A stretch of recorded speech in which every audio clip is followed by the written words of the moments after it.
이번엔 요 며칠간 정치권에서 찬반 논란이 뜨거웠던 사면 이야기 해보겠습니다. 경제 사면 이야기도 같이 나왔는데요. 정부가 코로나 이후에 발생한 5천만 원 이하 연체된 빚을 올해 안에 다 갚을 경우에 그 이력을 삭제해주기로 했습니다.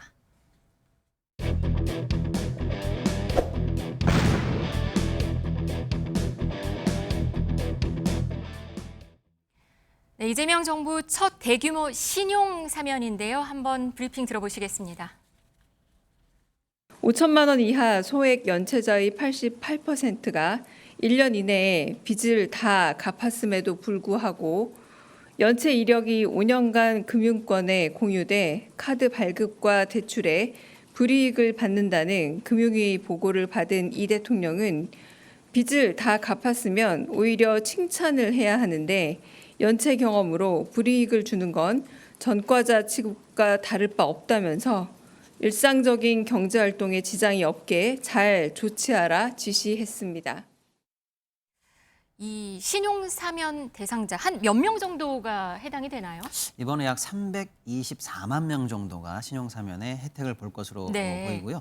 이 중에 한 272만 명은 사실 이미 상환이 완료된 분들인데 아까 브리핑에서도 나왔듯이 기존에 있었던 연체 이력이 남아 계셨던 분들이고 앞으로 나머지 52만 명 정도는 연말까지 자녀 채무를 상환하면 이분들에게도 이제 혜택을 준다라고 해서 총 324만 명 정도가 혜택을 볼 것 같습니다. 연체 기록이 이렇게 삭제된다는 거, 그 의미는 뭔가요?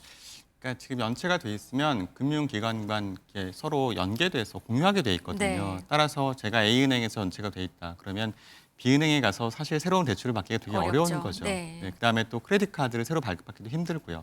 그런데 이렇게 연체된 정보를 더 이상 금융기관 간에 공유하지 못하게 한다. 이런 의미입니다. 따라서 아무래도 금융활동을 하는데 조금 더 자유로워질 수 있다. 이렇게 해석할 수 있습니다. 과거에도 이 신용 사면이 있었어요. 보니까 2021년과 2024년이 있었는데 그때는 2천만 원 이하였거든요. 이번에 좀 오른 거죠, 그러니까 금액이? 이번에 올랐던 것은 아무래도 코로나라는 어떤 그 굉장히 큰 장기적인 효과에 대해서 좀 정부가 감안을 했던 것 같고요.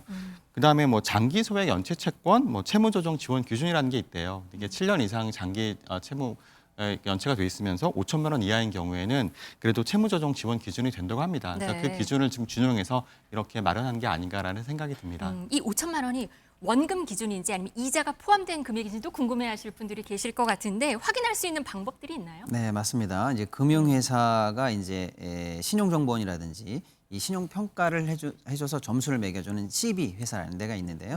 여기에 이제 연체된 등록 금액 기준으로 했을 때 자녀 대출 원금하고 이자를 합쳐서 5천만 원 이하다 이렇게 보시면 되고요. 대상이 확정되고 나면은요, 이 CB 회사가 대상자에 대해서 확인 시스템을 마련할 예정이라고 하니까요. 9월 30일 현재는 잠정이긴 합니다만 9월 30일 이후에 본인이 조회를 통해서 자기가 이번 혜택을 볼 수 있는지 없는지도 알아보실 수 있다고 합니다. 한 가지 아쉬운 점이 있는데요. 지금 금융회사가 신용정보원에 등록을 했으면 연체 등록을 하면 대출 원금만 해당이 된대요.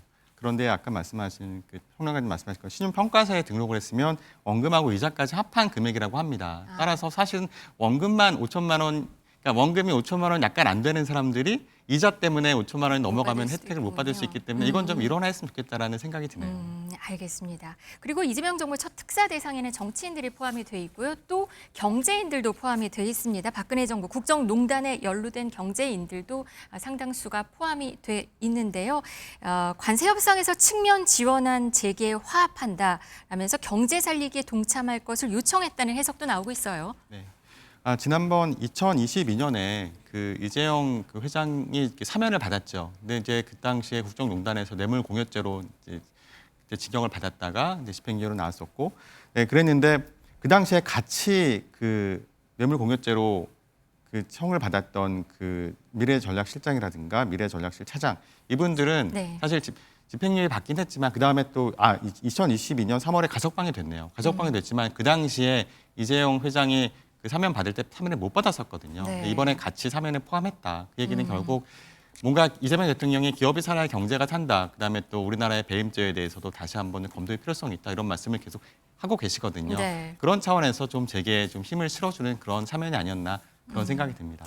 이 밖에 운전면허 관련해서는 벌점이나 면허 정지에 대해서도 특별 사면이 있다고 하니까 한번 확인해 보시면 좋을 것 같습니다.